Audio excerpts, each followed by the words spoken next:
کہ آپ اس وقت پاک افغان کا جو انٹرنیشنل بارڈر ہے پاکستان اور افغانستان کا، اس پہ فینس پہ ہم کھڑے ہوئے ہیں۔ پاکستان آرمی کی ایک پوسٹ ہے، یہ ان پوسٹوں میں سے ایک ہے جس پہ 11/12 کی رات افغان طالبان اور فتنہ جو ہندوستان کی جو سپانسرڈ فتنہ الخوارج ہے، انہوں نے فزیکل ریڈ کی ناکام کوشش کی۔ الحمدللہ ہماری افواج جو کہ بالکل بہت پروفیشنل آرمی ہے، اس نے انتہائی مستعد انداز میں، انتہائی الرٹ انداز میں اور انتہائی پروفیشنل انداز میں دشمن کو فائر کا جواب دیا۔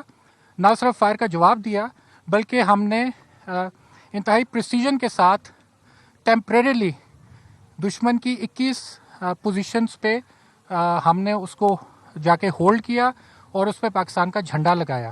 ہم لوگوں نے 11-12 اکتوبر کی رات افغانستان کے وہ تمام بیسز جو بارڈر پہ پاکستان کے اندر حملے کے لیے استعمال کرتا تھا فتنہ الخوارج، ان کو ٹارگٹ کیا اور ان کو تباہ کیا۔ ہمارے پاس جو اطلاعات ہیں اس کے مطابق 200 سے زیادہ خارجین اور افغان طالبان جان سے ہاتھ دھو بیٹھے۔ زخمیوں کی تعداد اس سے بھی بہت زیادہ ہے۔